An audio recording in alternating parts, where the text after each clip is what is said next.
Chapter 1. Render unto Caesar. Another match failed, and Don's cigarette remained stubbornly unlit. He cursed, insinuating that the match had had improper carnal knowledge of a family member.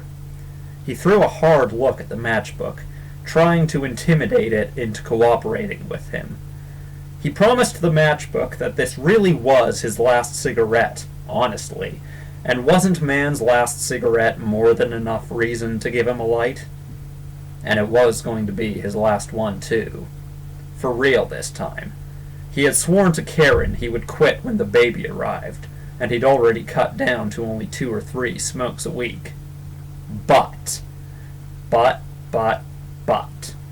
He had said when the baby arrives, and not a split second before, and Karen had been in labor nearly 11 hours now. Jesus. 11 hours in the worst storm to come up the coast of BC in 15 years. Don had heard of natural births before, but this was fucking ridiculous. They'd all told him it had to be this way, Karen included. Something about ley lines and chaotic energies and ancient traditions. Something about imbalance in the mystic equilibrium, which would alter the electric potential in the atmosphere and wreak havoc on the complex mechanical systems in a hospital. In Don's opinion, the whole thing had a pretty pungent odor of bullshit.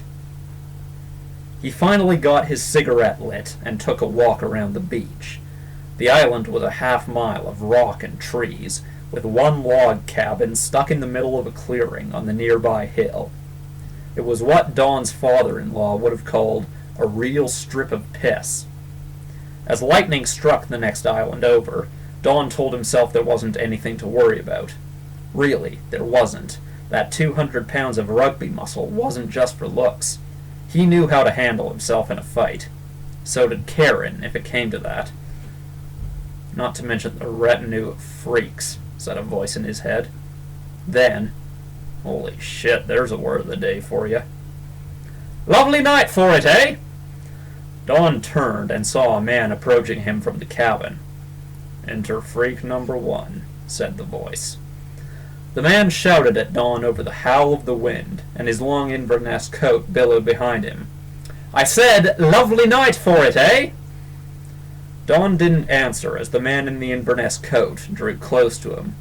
He was shorter than Don's 6'3", and much thinner, with goofy oversized ears and a square chin, but there was something about him, some presence in his bright green eyes that was naturally, effortlessly commanding. One of the green eyes winked, and the man in the Inverness coat whispered, "Oh, to be in Canada, now that autumn's here." He spoke with a soft English accent, and a cheeky, joking note in his voice. Don wasn't in much of a joking mood, and he looked straight past the Englishman to the log cabin. How is everything in there? Is she here yet? The Englishman shook his head. Not quite yet, but I'd say she's very near, going by the state of things. He glanced at the sky as he said this, as if the things in question would suddenly blow down from one of the dark clouds above. Don turned back toward the water, and the Englishman closed his eyes like he was meditating. It was several minutes before the Englishman gripped Don's shoulder and whispered, "She's here." As the wind died away, Don heard an infant crying in the distance. He threw his cigarette into the waves and charged toward the cabin, excited and terrified in equal measures. He could hear the calm, measured footsteps of the Englishman jogging after him. Inside the cabin, Karen Henderson was lying on a creaky twin bed in one corner, trying to soothe what looked like a very noisy pile of old dish rags. She was a small, round-faced woman, like a child's doll come to life. Not at all, then, like the 2 women flanking the bed, who could both have passed for angry villagers in a Universal monster movie. The woman on the right was a tall, muscular Haitian, with a lot of dark hair pulled back in a tight ponytail. Natalie Arnault wore a bulky, dirty trench coat over an equally dirty tank top, khaki pants, and heavy steel-toed boots.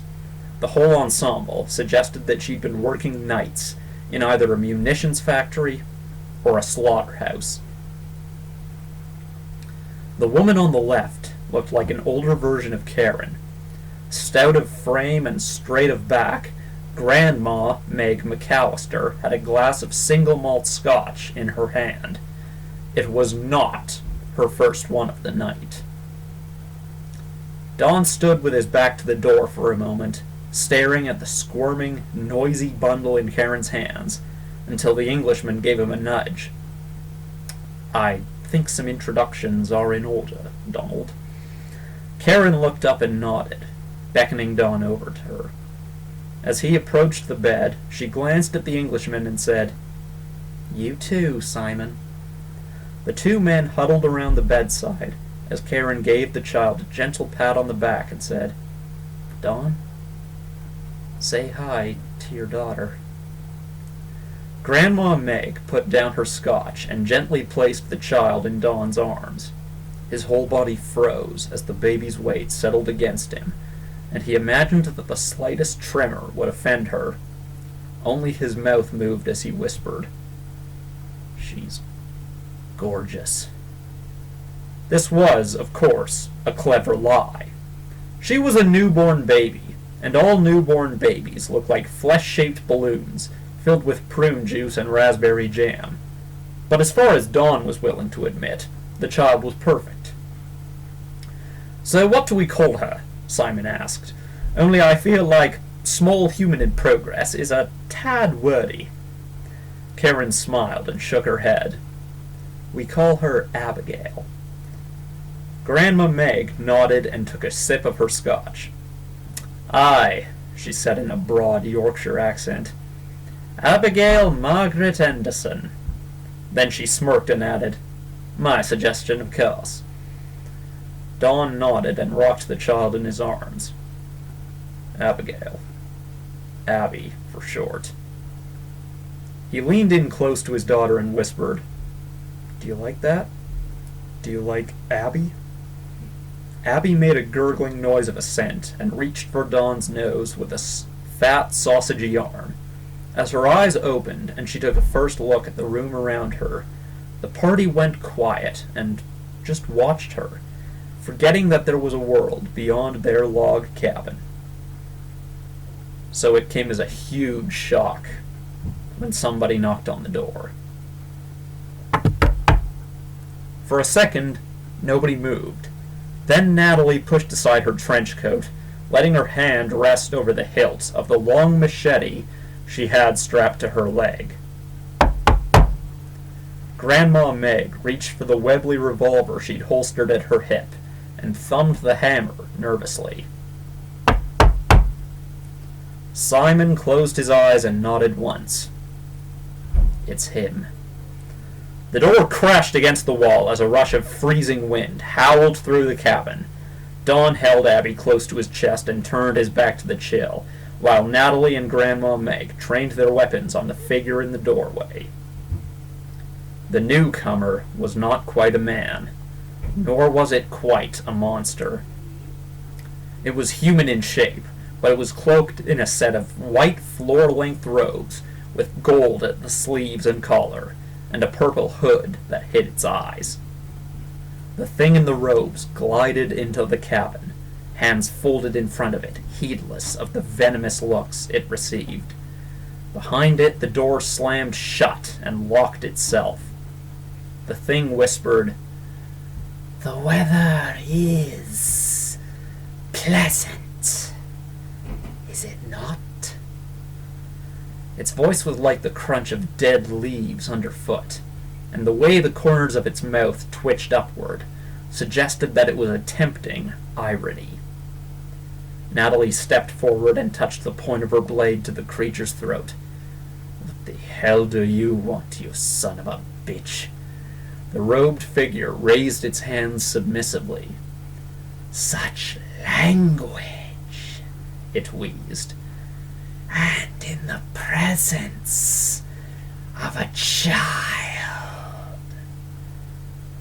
Natalie leaned in and pressed the blade harder. The robed figure winced as the tip of the blade bit into its neck, and a thin track of blood seeped into the collar of its robes. "I'm warning you, Deacon," she hissed.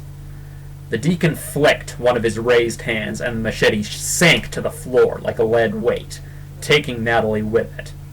He moved his hand again, and the weapon leaped out of Natalie's grip and flew toward Grandma Meg. The deacon made a fist, and the machete screeched to a halt, its tip inches from Grandma Meg's heart. "Do not test me, woman," the deacon hissed at Natalie. "I do not come here to quarrel with any of you. But if I am met in the spirit of war, I will take steps to defend myself." He opened his fist, and the machete jumped forward another inch. Grandma Meg retreated back against the wall. Simon raised his hands. "All right, everyone just take a deep breath. This is not a fight we wish to have." Then, pointedly to Natalie, "Any of us." With a curt nod to Simon, Natalie backed away from the deacon and raised her hands. Behind her, Grandma Meg dropped the Webley and kicked it across the floor. The deacon flicked his hand again, and the machete veered right, sinking into the far wall. "Cooler heads prevail," the deacon whispered, glancing at Simon. "And the wisdom of the ages shines bright." He turned and glided toward Dawn, extending a hand. Abby whined and kicked as the deacon's slender fingers brushed against her swaddling clothes. "Please, I wish to consider my investment." Don shook his head. He didn't realize it, but every muscle in his body was vibrating with fear and fury. "She's a baby," he whispered. "She's just a baby." The deacon's thin lips stretched into a grin. His teeth were like piano keys, shining white and perfectly straight. "Soon," he vowed, "she will be much, much more." Before Dawn could respond, the deacon tore Abby from her father's arms and rearranged her swaddling clothes, smiling the whole time. Dawn looked back at Karen, who was struggling to rise from the bed, but the labor had left her exhausted, and she sank back into the pillows. The deacon bowed his head over Abby and opened his mouth. Dawn and Karen both gagged as the deacon pressed his tongue to Abby's pink flesh, right over her heart, then tracked it up her chest, her throat, all the way to the top of her head. Abby began to sob, and Dawn's hand curled into a tight fist. But he dared not move. Not against the being that had saved his life. When the deacon was finished, he licked his lips and hissed, "I can taste it on her already. I can feel the energy crackling and burning within her. She will have great power before long." The deacon passed Abby back to her father, and he tried to calm her down. "You see, I have no ill intentions toward you, Hendersons." He bowed low in an exaggerated gesture of mock respect. "I will, of course, honor our arrangement, so long as you do me the same courtesy. He straightened up again and pointed a thin, bony finger toward the wall behind Karen. Use your time wisely, for it is short. Scritch, scratch, scritch. Wood chips sprinkled onto the bedspread as an invisible knife carved a number into the wall, right above Karen's head.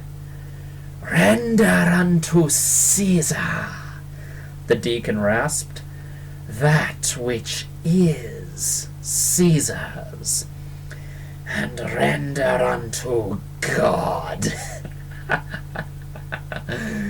He pointed at Abby and loosed a short, devious laugh. The things that are God's. Nobody heard him. They were too fixated on the number above Karen's head, which glowed bright red like a fireplace ember. In the howling storm outside, a bolt of lightning struck the shore opposite the tiny strip of Piss Island. The following thunderclap made Abby cry again and snapped everyone back to reality. Dawn looked back and saw the deacon had vanished. The door of the cabin was still locked tight, and the only sign that he had ever been there was the mark carved into the wall. 25.